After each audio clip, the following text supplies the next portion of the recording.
Welcome to the lead. I'm Jake Tapper. We begin today with the politics lead. Speaker of the House, Nancy Pelosi, accused Attorney General Bill Barr today of breaking the law. He lied to Congress. He lied to Congress. If anybody else did that, it would be considered a crime. Nobody is above the law.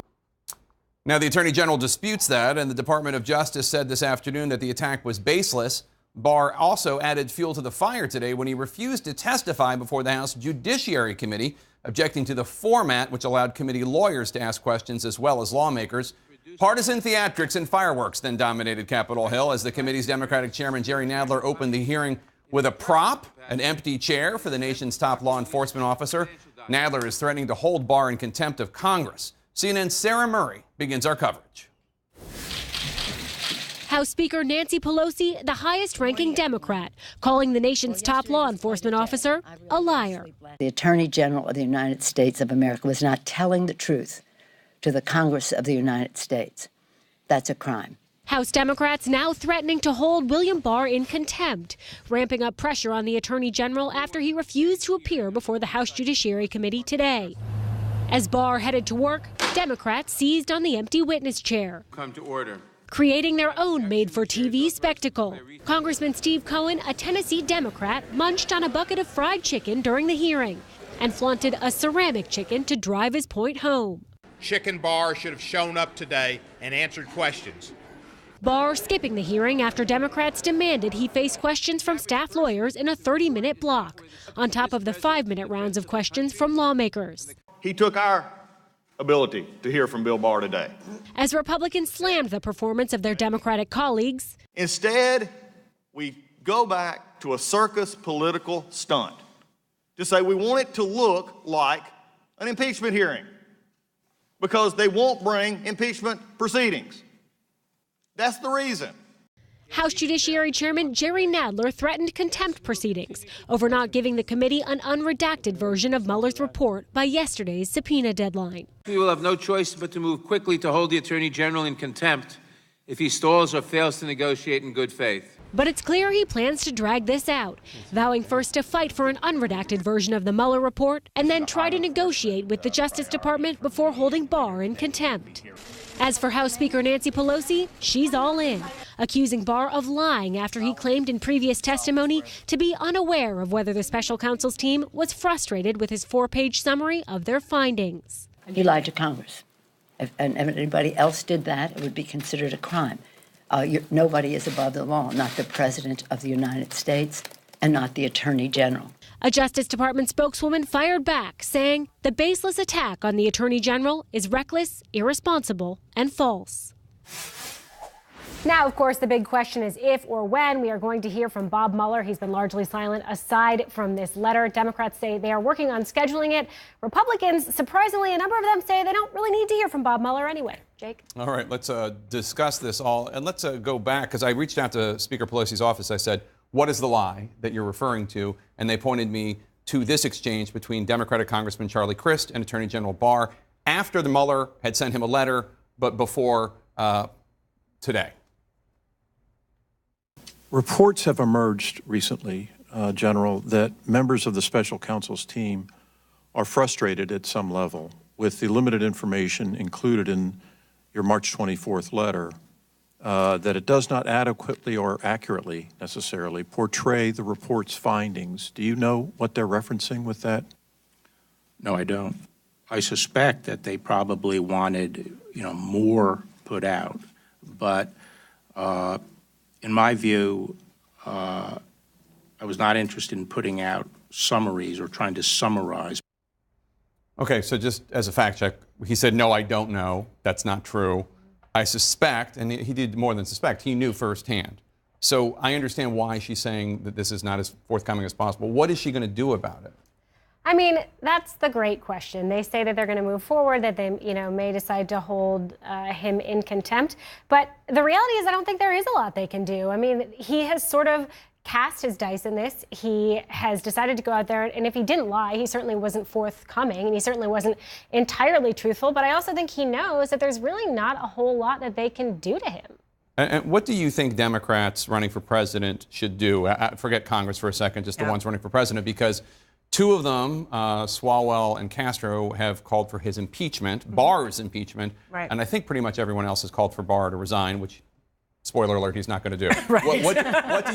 What do you think they should say? So I think I think if I were running, right, this is going to continue to play out for the next several months. And what they should continue to say is to talk about the corruption of this administration. I mean, people understand, they don't understand all the details of who did what to whom and the Russians, and the obstruction maybe not. They understand lying, right? Keep it very simple and straightforward. On its face, what Barr said doesn't pass the smell test. I mean, if your children came in and said that to you, you wouldn't believe that, right? We know there was not just a letter, there was a phone conversation, and you could tell from the way Barr was trying to answer these questions, he was sort of thinking through in his mind, how do I answer this without opening new avenues or getting into more trouble? So I would say, keep it simple. Talk about lying, talk about corruption, talk about the need to, and that while they're doing that, while they're protecting the president, they're not getting the job done for you. Because again, you think you always want to bring it back to why it should matter in your daily life. But lying, people understand, plain and simple. And then there's the argument of what happened today. And I want you to take a listen, Jackie, to the ranking member, Congressman Collins, the top Republican on Judiciary, when asked why it was so important for the committee to have staff lawyers for 30 minutes as opposed to just members of Congress questioning, which is a question I still haven't heard satisfactorily answered. Here he is making the same point. Why does the chairman think so little of his lawyers on his committee that he wouldn't take 30 minutes for himself or for others to actually ask questions? He's got some great attorneys. To me, it's a slap in the face at his own people.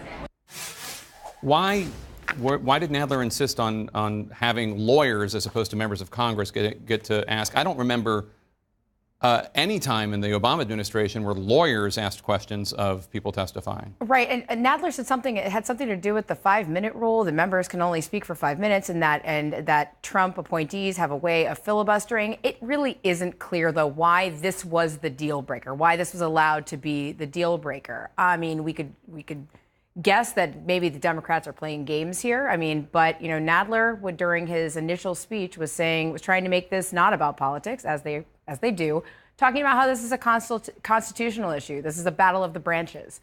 But why it was allowed to go this far, it really is. It's an unanswered question. I don't understand, but Congressman Nadler says, Chairman Nadler says, we're allowed to decide the format, and this is the format we wanted. I guess, but you're elected. Ask the questions. You got elected. Ask the question. You have the ability to ask questions. You have the power to investigate. You have the power to impeach. And at some point, it feels like put up or shut up time. I just think that you have the entire report. You have a summary, the top lines of which were not inaccurate, as illustrated by the fact that Mueller told Barr that the top lines were not inaccurate. According to Barr. He wanted more nuance. There's a lot of nuance in the 448 pages. If you want to impeach Barr or Trump, do so. And in the meantime, it does feel like people are upset that they didn't get the conclusion they wanted, and they are unwilling to do the impeachment part because they know it will be a bad political decision, even though their base wants it. But I don't agree with that. I think the idea here is to lay out the case, right? If you're going to go for impeachment, I think Democrats have decided the only way to do that is you've got to lay out the public evidence for the American people to bring people along to get them there, to increase the public pressure. They may end up getting there, they may not.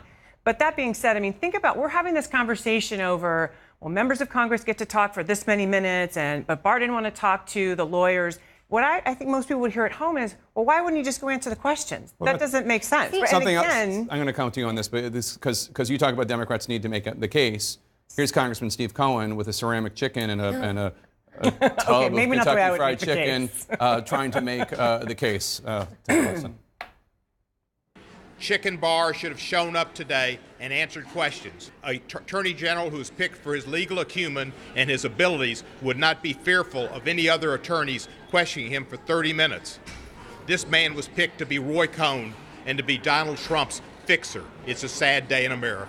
And there's also a tub of Kentucky Fried Chicken. Yeah, in case you missed that, he was actually eating it. And you say, people will ask, why didn't he just show up and answer the questions? And that may be true, but people also might ask, okay, then why didn't you guys just say, you know what, we're going to do this the same way we always do it. He's going to come here and we're going to answer the questions, and we're not going to air a bunch of footage of a ceramic chicken and people eating fried chicken. I mean, if you really want to lay out the public evidence, then you might have to acquiesce. I'm sorry, your party is not the one in the White House. You guys are not in charge of these officials. And so if you really want the information, then bring these public officials forward and get the information. I certainly think journalists would have rather watched another round of questions to Bill Barr than, the fried chicken. To be fair to Cohen, if I were a lawmaker, I would show up at every single event with a bucket of Bojangles. Yeah. So just because you're hungry, I'm not sure it would be not to make a point. I'm not sure it would be effective, but I would do it. But that's just like I'm saying this because you like the chicken. Yeah, it'd make you a lot enjoy of fried friends. chicken. He did share. Everyone's sticker he shared.